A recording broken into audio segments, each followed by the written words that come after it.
ఉపాధ్యాయుల సమస్యలపైన తెలంగాణ ఉపాధ్యాయుల సంబంధించిన సంఘం మొత్తం కూడా ఇక్కడికి రావడం అయితే జరిగింది. వాళ్ళతో మాట్లాడించే ప్రయత్నం చేద్దాము. ఎటువంటి సమస్యలపైన ఈరోజు ఇక్కడి ధర్నా చౌక్‌కి హైదరాబాద్‌కి రావాల్సిన పరిస్థితి ఏర్పడింది? ఎట్లా ఉంది విద్యా వ్యవస్థ అంటే ఏం చెప్తారు?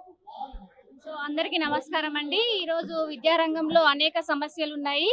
ముఖ్యంగా మేము ఇక్కడికి ఎందుకు వచ్చామంటే, మేము 2003 డిఎస్సికి చెందిన ఉపాధ్యాయులము, మహిళా ఉపాధ్యాయులము.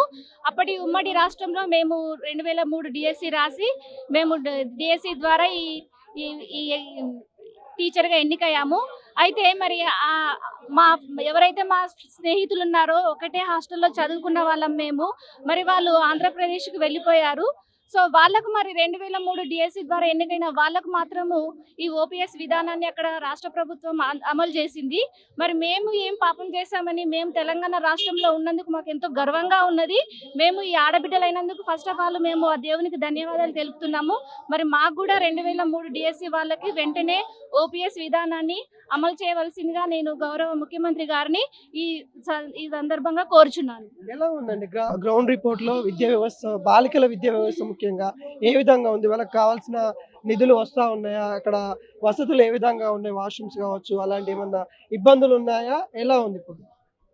సార్, మనం చూసుకుంటే గత సంవత్సరాలుగా చూసుకుంటే ఇప్పుడు బాలికలదే పైచేయిగా ఉంది. మనము రిజల్ట్ పరంగా చూస్తే కూడా బాలికలదే హవా కొనసాగుతుంది. మరి ఇలాంటి బాలికలకు గవర్నమెంట్ కేజీబీవి లాంటివి ఎన్నో రకాలుగా వాళ్ళు కట్టించారు. దానికి మేము మనస్ఫూర్తిగా ఆనందిస్తున్నాము. బాలికలకు చదువు కోసము వాళ్ళు ప్రోత్సహిస్తున్నందుకు. అలాగే వాళ్ళ కోసము ఇంకా ఏమైనా ఒకసారి గ్రౌండ్ లెవెల్లో కొన్ని లోపాలు ఉన్నాయి. అవి కూడా చేస్తే మాకు ఎంతో సంతోషంగా ఉంటుంది సార్. బ్రేక్ఫాస్ట్ అమలు చేశారు, కొన్ని ప్రాంతాల్లో అమలు చేశారు. మా దగ్గర వరకు కూడా వస్తుందని మేము ఆశిస్తున్నాం సార్. విద్యా వ్యవస్థలో చాలా మార్పులు వచ్చాయి సార్. ఇప్పుడు పిల్లలు నిజంగా డిజిటల్ క్లాసెస్ కూడా మొదలయ్యాయి. అన్ని రకాలుగా విద్యా వ్యవస్థలో చాలా మార్పులు వచ్చాయి. దానికి అనుగుణంగా కూడా ఉపాధ్యాయులను కూడా మాకు ట్రైనింగ్లు కూడా ఇస్తున్నారు. అయితే కొన్ని సమస్యలు ఉన్నాయి. ఏవైతే వాళ్ళు మేనిఫెస్టోలో పొందుపరిచిన సమస్యలు ఉన్నాయో వాటిని తీర్చవలసిందిగా మేము కోరుతున్నాము. అవన్నీ కూడా న్యాయపరమైన డిమాండ్స్ మేము అడుగుతున్నాం సార్. విద్యా వ్యవస్థలో ఇది ఒకటి మనము ఒకటి గుర్తుంచుకోవాల్సిన విషయం ఏంటి, ఒకటి బాధాకరమైన విషయం ఏమంటే సార్, అన్ని వ్యవస్థలో అన్ని బాగున్నాయి కానీ ఒక విద్యా వ్యవస్థలో మాత్రము మేము ఏదైతే ఎన్నికై ఉన్నామో మొదట అక్కడే ఉండిపోయాం సార్. ఇప్పుడు నేను 2003 డిఎస్సి ఎన్నికయ్యాను, 2005లో మేము అపాయింట్ అయ్యాము. అప్పటి నుంచి నేను ఒక 20 సంవత్సరాల ఉద్యోగం చేశాను. నేను ఇప్పటికీ నేను ఎస్ఏ క్యాడర్ గానే ఉండిపోయాను. ఏంటంటే కొన్ని రూల్స్ అండ్ రెగ్యులేషన్స్ వాళ్ళు చేయలేదు, లోపం, టెక్నికల్ ఇష్యూ అని చెప్తున్నారు. ఏవైతే ఉన్నాయో అవి వెంటనే కంప్లీట్ చేసి మేము కూడా సంతోషంగా ఉండడాన్ని కోరుకుంటున్నాం sir. Madam, CM Revanth Reddy దగ్గరనే విద్యాశాఖ ఉంది, తానే అన్ని చూసుకుంటా అని చెప్పారు. అంటే ఎటువంటి అంశాలపైన ఇంకా ఫోకస్ చేస్తే బాగుంటుంది?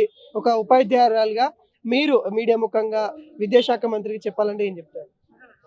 నమస్కారం అండి.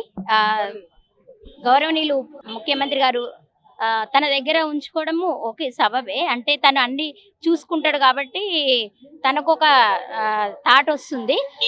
విద్యా వ్యవస్థలో చాలా మార్పులు వచ్చినాయి, అంత బాగుంది.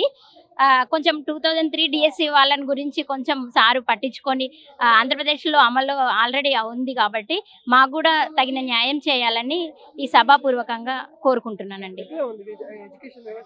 ఎడ్యుకేషన్ వ్యవస్థ చాలా మెరుగుపడిందండి అప్పటికిప్పటికి. దీనికి రేవంత్ రెడ్డి గారికి ధన్యవాదాలు.